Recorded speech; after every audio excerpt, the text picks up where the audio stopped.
Sejam muito bem-vindos ao Mesa de Debates. Aqui quem está falando é o Guilherme. Vamos dar sequência aqui na nossa programação da semana, conversando, né, e debatendo aqui com os candidatos e candidatas que estarão concorrendo aí, que estão concorrendo ao pleito eleitoral aí dessas eleições de 2024.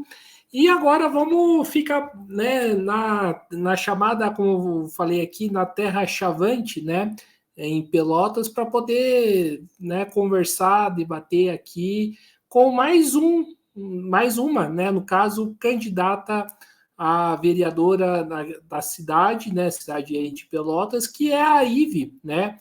Ela está lançando, ela é candidata aí através pelo PSOL e vamos bater um papo aqui com ela sobre, né, os propósitos aí da sua candidatura e falar de problemas de Pelotas e, claro, da enchente do Rio Grande do Sul.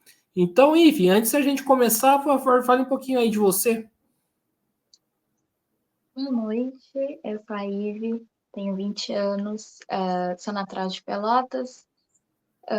Atualmente sou estudante de Ciências Sociais, sou formada em técnico em Marketing, faço parte do diretório acadêmico das Ciências Sociais, milito no Juntos desde 2021, que desde aí eu milito oficialmente, mas a política sempre fez parte de mim, de alguma forma, tanto na infância, que eu participava de comícios, e então eu cresci com isso. Hoje, ser candidata não é uma novidade, mas eu não pensei que fosse ser tão cedo. Mas era algo que estaria para acontecer em algum momento. Então, estou muito feliz de estar aqui, de poder participar de uma entrevista. É muito importante dar essa visibilidade. Perfeito, ô Ive. E ô Ive, para a gente começar aqui, eu gostaria que você falasse um pouco, né, sobre as enchentes, né, do Rio Grande do Sul e como que essas enchentes atingiu Pelotas, quais foram os problemas aí que vocês enfrentaram nesse período difícil? Bom, a enchente aqui, ela foi mais, no meu ponto de vista, ela foi mais um alarde do que uma enchente mesmo, que alagou. Foram pontos que normalmente alagam, só que teve pontos que foi muito maior do que em outros acontecimentos, como no Laranjal, que alagou a praia inteira, mas bairros mais pobres como a Z3 alagam sempre. Tem outros lugares, como Passo dos Negros, todos esses lugares mais pobres sempre alagaram. Só que dessa vez teve toda essa atenção, e não é errado, não foi errado ter dado toda essa atenção, mas foi lugares que sempre aconteceu. Entendi. E o Ivi, você falou aí dos lugares mais pobres terem sido os mais atingidos. E aí eu te pergunto, né? Parece que quando tem um evento climático desse tipo, quem paga o pato, né, do evento são os mais pobres, né? Sim, até na época eu tinha feito um vídeo sobre isso, que é o racismo ambiental, né? Ah, Quando a gente viu que todo o estado sofreu, mas a gente vê as consequências até hoje nas famílias mais pobres, como em Porto Alegre, que aconteceu da vila inteira ficar alagada. E quem que está ajudando essas pessoas hoje? Cadê os recursos? Porque aqui em Pelotas também tem lugares que ainda não receberam os recursos federais. Então, é difícil reconstruir dessa forma. Até hoje tem consequências e as consequências vão ser longas. A gente vai ver isso por muito tempo ainda. Certo, então vocês estão tendo dificuldade aí com a questão dos recursos, isso? Sim, sim. Hoje, nessa semana, a gente está sofrendo com alagamento na cidade e tem lugares novos que estão sofrendo com isso, mas o de sempre, os mesmos lugares que alagam, lugares que ficam muito próximos de banhados, ou lugares que construíram prédios em banhados, que aí a água não tem para onde ir, e está afetando os mais pobres. Os ricos estão no apartamento deles, ali protegidos, e os mais pobres, a água está entrando dentro da casa. E a prefeitura não tem feito nada para combater isso. E o Ive, quando eu conversei com você, convidando para a entrevista, você tinha falado para mim da questão dos dados, né, que você encontrava uma certa dificuldade em ter acesso aos dados. Como que você vê essa dificuldade? Eu fui pesquisar dados para ver, só para desencargo de consciência mesmo, sobre os dados, e realmente não tem. Também não é só sobre as enchentes, mas a prefeitura é bem ruim nesse quesito. A gente quer saber alguma coisa sobre Pelotas, a gente não tem, aí quando a gente fica surpreso.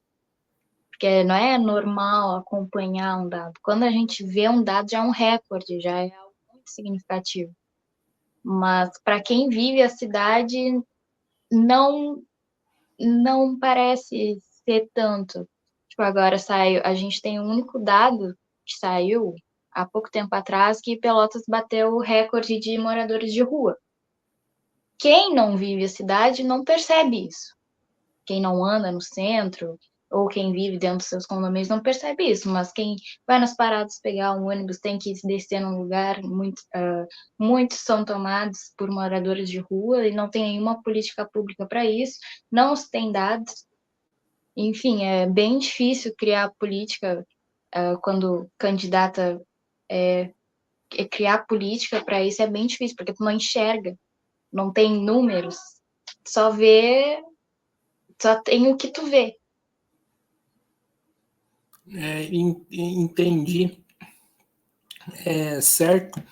E falar um pouco aí de juventude, né? Você que pelo visto, deve ser da UFPEL, né? Sim, sou. E eu queria te perguntar o seguinte: hoje, acho que é importante falar isso, quais são as demandas, as reivindicações, né, que a universidade, né, que os estudantes da universidade, né, têm nesse momento? Os desafios? Olá? Não entendi os desafios? Não, as bandeiras, as necessidades, né, Ah, dos estudantes nesse momento, né, da UFPEL. no momento a gente passou por uma eleição agora bem caótica, bem antidemocrática, mas a gente conseguiu vencer por, por pelo movimento estudantil. As nossas dificuldades é a maioria de toda a federal, que é conseguir se manter lá dentro. Muitas pessoas precisam trabalhar e não tem como estar equilibrar a faculdade com o trabalho, porque o turno é integral, etc, etc. Aqui é uma cidade que tem muitas universidades. Tem universidade pública, tem universidade privadas, ambas com grande potencial, mas o que eu prego nas minhas propostas é o acesso dos pelotenses a essas universidades. Aqui a educação municipal é péssima em todos os quesitos, e essas pessoas que estão aqui não conseguem acessar a universidade. Elas não podem sonhar com a universidade que está na esquina da rua delas. Então, uma das minhas propostas é colocar cursinhos nos bairros, tarifa zero também para ajudar essas pessoas a saírem dos bairros para irem até as faculdades, porque o nosso transporte, a UFPEL tem transporte gratuito, mas não vai nos bairros, então é um desafio também. A tarifa, R$ 6. Então, tudo é um amontoado de coisas que não faz com que nós, pelotenses, principalmente os mais pobres, tenham acesso à universidade. Entendi. E a tarifa zero, pelo visto, é uma bandeira, né, que vocês do pessoal carregam aí na cidade, né?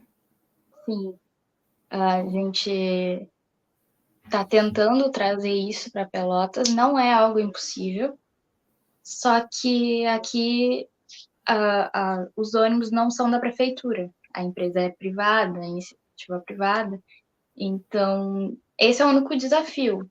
Mas, pelo jeito que eles nos entregam os ônibus, a gente tem total direito de ter uma tarifa zero pela falta da qualidade que nos entregam e pelo o tamanho da cidade, né? Que é super possível ter. Algumas cidades não conseguem pela alta demanda, enfim, mas Pelotas é super possível. E eu gostaria de saber, né, sempre vai ter aquele que vai falar, vai, poxa, Ive, né, não tem dinheiro para poder implementar a tarifa zero. E eu gostaria que você respondesse esse tipo de argumento, né? Tem dinheiro para fazer isso? Olha, como eu disse, Pelotas não tem muitos dados, não tem nada de transparência, então fica difícil eu, estando fora da prefeitura, dar essa certeza. Mas é possível. Eu sei que é possível. Eu só não tenho esses dados. Entendi. E Sim. ficando, né, avançando o debate aqui, né, é, uma das principais bandeiras aí da juventude e que está sendo, né, discutido nessas eleições é a questão, né, contra a escala 6 por um, né? E eu gostaria de saber, né, o que que você, né, como uma candidata jovem, o que que você pensa sobre esse tema, né, e qual que é a discussão que você faz, né, em relação, né, a essa bandeira aí que é nacionalmente levantada. Eu sou super a favor da aprovação desse projeto, porque aqui é uma cidade que vive do comércio. Então, as pessoas, maior parte da população, quem trabalha, trabalha no comércio. E como essas pessoas vivem, que horários elas vivem? Isso é um desafio também, porque eu falei de frequentar a faculdade, em que horário que essas pessoas vão estudar? Se elas precisam estar das 8 até as 7 no comércio, ou no feriado. Sexta-feira foi feriado aqui, tinha uma loja aberta, vendendo para quem? Qual a necessidade? Quem saiu para a rua não estava no intuito de comprar alguma roupa, mas a loja estava aberta.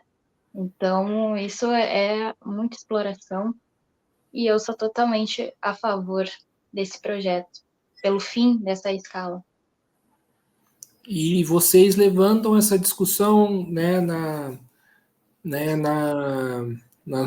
campanha aí de vocês, né?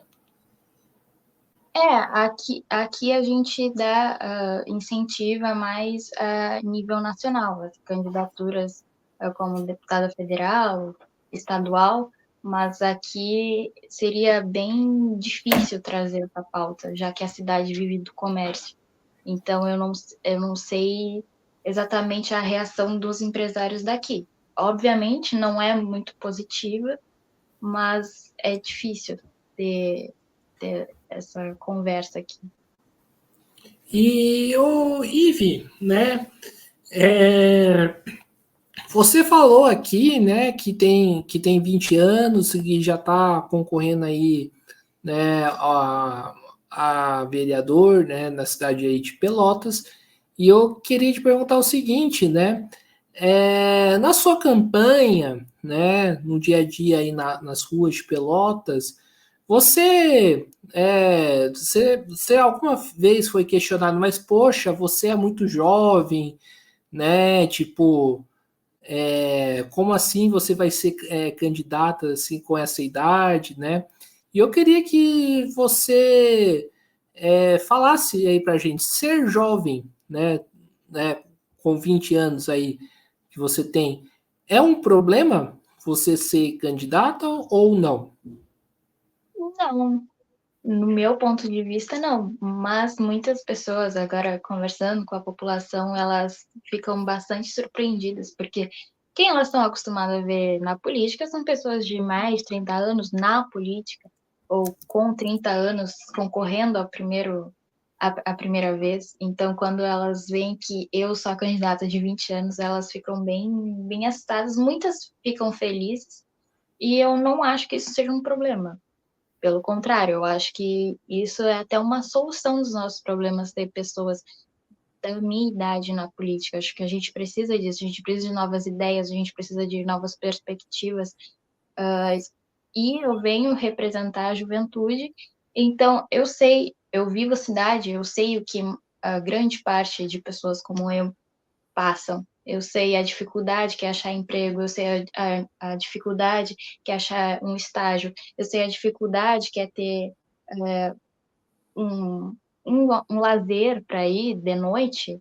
De noite, de dia tem os parques, mas e de noite tem o quê? As festas não dá para sustentar toda hora. Então, eu tô aqui também para defender esses rolês mais esses rolês mais acessíveis e que Pelotas precisa, principalmente por ter um grande potencial cultural. E eu gostaria que você falasse um pouco, né, desse potencial cultural, né? Ele é explorado de maneira devida, né, pela prefeitura? Não, nem um pouco. A gente tem aqui um potencial muito grande, histórico. A gente tem centro histórico, a gente tem charqueadas, e nenhum desses lugares são explorados para turismo. Tem pessoas da região que vêm visitar, vêm comprar nas lojas, precisam fazer alguma coisa aqui, uma consulta, mas não no aspecto de, vou viajar para Pelotas, algo assim. A gente não tem nenhum carnaval e a gente tem potencial para fazer um carnaval, mas a prefeitura ela prefere adiar, adiar, adiar, mandar vários recursos, então fica bem difícil. Mas eu tenho esperança de que isso possa melhorar. Certo. E, ô Ive, eu vira e mexe, eu escuto, né, de uma maneira pejorativa, né, de pessoas mais velhas que acho que enxergam gente, né, desde a minha idade, né, eu tenho 33, né, e pessoas, né, com a sua, né, com 20, que essa seria, né, uma juventude perdida, né, todo esse discurso, né, contra os jovens no dia atual, né? E eu gostaria de saber aí de você como que você enxerga e encara esses discursos aí que setores mais velhos fazem aí contra os jovens aí do Brasil e do mundo, Bom, né? eu vejo isso como uma forma de comodismo da parte deles. Eles falam, o mundo é assim desde que eu nasci e vai ser assim para sempre. O mundo é assim desde que eu nasci, mas ele pode mudar. Ele tem potencial para mudar. Se a gente proliferar as nossas ideias de mudança, assim como o fim da escala 6x1, a gente vai mudando aos poucos, não é só porque existe uma coisa que eu tenho que aceitar aquilo. Então, a nossa geração é vista como insatisfeita, preguiçosa, mas na verdade a gente não é preguiçoso. A gente não é preguiçoso porque a gente não quer trabalhar 6 dias na semana. A gente não quer trabalhar porque a gente quer fazer mais coisas além disso. E isso incomoda as pessoas, porque a gente não está no comodismo. Esse é o meu ponto de vista. E a gente está aqui, eu uso no meu slogan também, é tudo para ontem. A gente precisa, é tudo para ontem. A crise climática é para ontem. A gente precisa ter soluções para isso. Antirracismo é para ontem, já passou o tempo de resolver isso. Isso não era nem para ser pauta. Feminismo também é a mesma coisa. Então, a gente procura essa mudança. Certo. E falando da luta antirracista, o que que vocês levantam aí, né, essa pauta na sua candidatura em Pelotas? Bom, tem nas minhas propostas a educação antirracista. Ela já é uma lei nível federal, mas ela não é implementada. Então, o que eu me sinto no compromisso é de fiscalizar isso. A gente é maior parte na população de Pelotas e a gente não tem acesso nem à nossa história aqui em Pelotas. Poucos sabem do que aconteceu. Poucos sabem dos Passos dos Negros, que foi onde os escravizados chegaram, e toda essa história. As pessoas não sabem, e as pessoas precisam aprender, porque senão, como que a gente vai mudar as coisas se as pessoas não souberem o que aconteceu no passado? Porque para muitos o racismo também não existe. Como não existe? Cadê a população de Pelotas? Se eu estou num lugar minimamente mais carinho, eu já não encontro. Eles vão estar no máximo me servindo. Então isso precisa mudar, a gente precisa mudar a perspectiva das pessoas. Entendi.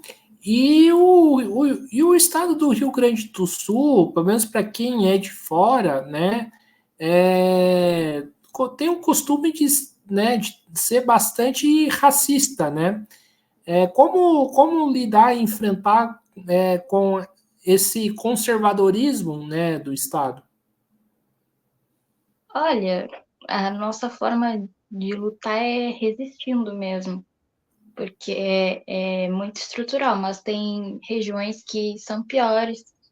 Aqui na minha cidade, eu particularmente já senti bastante.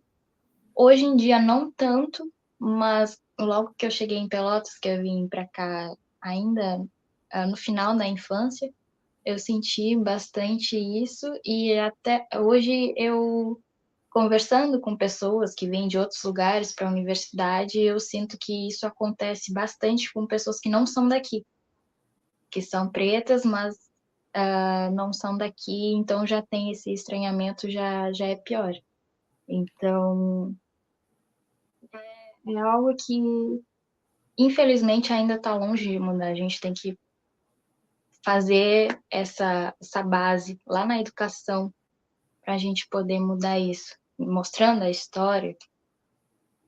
Mas ainda é um caminho longo para percorrer. Sim. E, e na questão aí do machismo, o Ive, né? O que vocês estão, né, levantando aí como bandeira?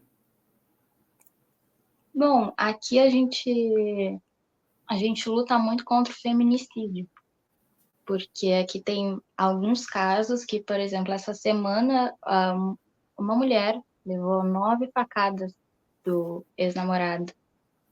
Isso não foi considerado feminicídio. Então, o que o movimento feminista mais faz aqui é ir para frente do fórum para tentar reverter essas situações, protestos. Eu mesma, a primeira manifestação que eu participei foi por causa de um caso parecido com esse, e o que a gente pede para a próxima gestão é mais transparência, mais políticas públicas para essas mulheres.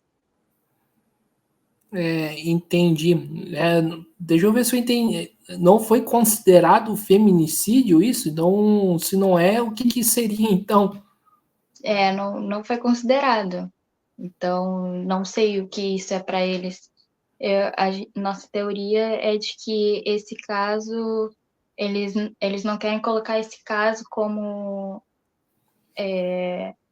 algo qualificado, alguma coisa assim. Não entendi porque não tem, que é um absurdo mesmo, simplesmente Sim. por isso. Então, a É, gente não tem Oi, fala. a gente não tem essa transparência. A gente não tem dados de quantas mulheres sofrem isso, violência, qualquer tipo de violência, a gente não tem esses dados aqui. Ô, Ivi, você falou da questão dos dados, né?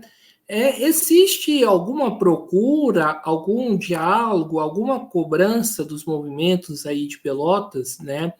em torno desses dados, né? Porque, de acordo com você, a prefeitura, né, tem um costume aí de esconder bastante coisa, né?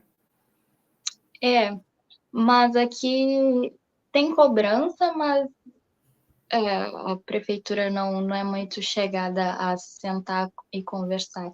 Então a gente fica só no que a gente vê, no que a gente ouve falar, como se fosse uma cidade minúscula. E Pelotas tem 320 habitantes, 320 mil habitantes, e não temos nada de transparência. Esses dias eu perguntei para um conhecido meu se ele tinha alguns dados da população LGBT aqui, e ele disse que no máximo eu conseguiria em algum posto de saúde que tem esses dados mais específicos, mas nada além disso. E sobre o tema do LGBT, o que vocês estão levantando aí como bandeira, né, e debatendo? Bom, eu e mais algumas candidaturas do PSOL, a gente tem como propósito uma casa de acolhimento para a população LGBT. A população LGBT é expulsa de casa muito cedo, não tem oportunidade de estudar, enfim, o que todo mundo já sabe. Mas a gente tem essa proposta dessa casa de acolhimento para que ou um aluguel para essas pessoas. Também de modo olhando para a universidade, a gente tem a pauta de cotas trans para essas pessoas terem a oportunidade de estudar.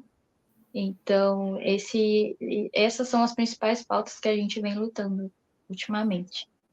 E um dos vídeos aí que eu vi de vocês, né, panfletando, existe um questionamento muito forte em torno da violência, né, contra a população LGBT, né? Como que é isso em Pelotas? Bom, aqui, novamente, não temos dados. A gente ouve falar em alguns casos. Eu, particularmente, não vejo tantos, mas já vi alguns em final de festa, etc. Então, a gente já tem o preconceito que Pelotas é a cidade dos gays e não sei o quê. Então, a gente já sofre homofobia de alguns outros lugares que vêm para Pelotas. Então, é bem complicado isso. Entendi.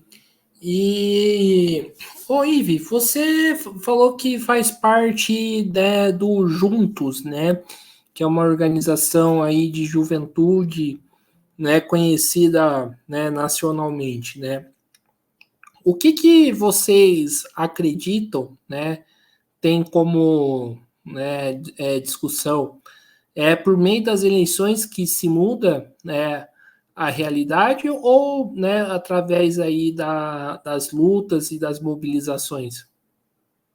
Bom, o Juntos ele tem o slogan anticapitalista e antifascista. Então, a gente costuma usar a juventude indignada. A juventude está indignada com tudo que está acontecendo. E a partir disso, o nosso principal, que a gente acredita que seja o principal meio de mudança, é a mobilização, é a política de base.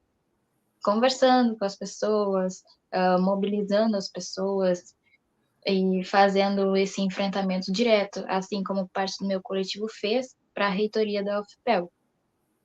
Tanto é que a gente ganhou com a força do nosso movimento estudantil. Mas, apesar disso, a gente acredita na política institucional. Porque uma coisa leva a outra, ambas são importantes. Então, o que a gente faz é ter uma oposição de esquerda, apesar da gente ter votado em tal pessoa, a gente vai criticar essa pessoa. Isso é o mínimo que se pode fazer. Mas a gente tem isso como, como uma obrigação, uma lei dentro do nosso coletivo. A gente precisa, se a gente não está satisfeito, a gente tem que reclamar, a gente tem que ir lá protestar. mesmo que a gente tenha votado. E eu acho que é assim que se faz a democracia. Entendi. E, Ivi, o pessoal aí, né, em Pelotas, né, tá coligado com o PT, né? Assim como nacionalmente, né, o pessoal assumiu aí um vínculo muito grande com o PT. Você fala aí de uma nova sociedade, né, de crítica e tudo mais. Estar junto com o PT atrapalha ou ajuda na luta por uma construção de uma outra sociedade para você? Acho que os dois. Oi? Acho que os dois. O primeiro é que sim, pode ajudar no momento que a gente está lutando contra a extrema-direita, mas apesar disso, entre PT e PSOL, ambos, cada um com suas pautas, a gente não é igual, apesar da maioria achar. A gente não tem os mesmos ideais, o PSOL tem uma ideia mais radical, então esse é o conflito. Juntar os dois tem um conflito, mas eu acho que para enfrentar a extrema-direita vale de tudo. E ainda mais aqui em Pelotas, que a gente tem anos de PSDB, anos da direita, e a gente vê a nossa cidade cada vez pior. Então, como a gente não teria força em disputar à esquerda entre duas candidaturas, foi isso que restou para fazer. Mas eu tenho esperança de que, com a nossa vice do PSOL, uma mulher presa da cultura, da educação, a gente vai conseguir uma sociedade melhor. Perfeito, então. Então, acho que é isso aí, pessoal. Estamos encerrando mais uma entrevista do nosso canal, né? Quero aqui agradecer imensamente a participação da Ive, gostei do nosso papo e passo a palavra aí para ela fazer suas considerações finais. Obrigada de novo pela oportunidade de poder participar, de me dar um espaço para falar um pouco mais. Estou muito feliz por isso, apesar de eu ter muitas coisas na minha cabeça e ir atropelando os assuntos. Eu gostei bastante da oportunidade e, enfim, eu quero que a minha candidatura sirva de exemplo para pessoas como a política é um meio de transformação, para elas não desacreditarem disso, para elas não perderem o interesse na política, porque a política é muito importante. A política tem absolutamente tudo, e principalmente os jovens, porque eu até gravei um vídeo sobre. Muitas vezes as pessoas acham que o jovem não tem capacidade para entender de tanta política, que não precisa. Mas a gente precisa sim, a gente precisa estar ocupando esses espaços de decisão, porque no futuro quem vai sofrer as consequências somos nós, em sua maioria. Então, esse é o legado que eu quero deixar. Maravilha, então mais uma vez aqui agradecendo a Ive, também agradecendo a você que estiver nos assistindo e eu peço aqui que se inscreva no canal Podcast Mesa de Debate Instituto Um Pouco e acompanhe o nosso trabalho. Curta, compartilhe, comente aqui as nossas entrevistas, matérias e programas e siga a gente nas redes sociais. Nós estamos no Facebook, TikTok, Instagram e no Quai, e claro, né, também no YouTube. E quem puder, contribua com o nosso Pix, o Pix do Mesa de Debates, que é 385-007-02800 CPF. Então, pessoal, por hoje é só, né? É isso aí, um forte abraço e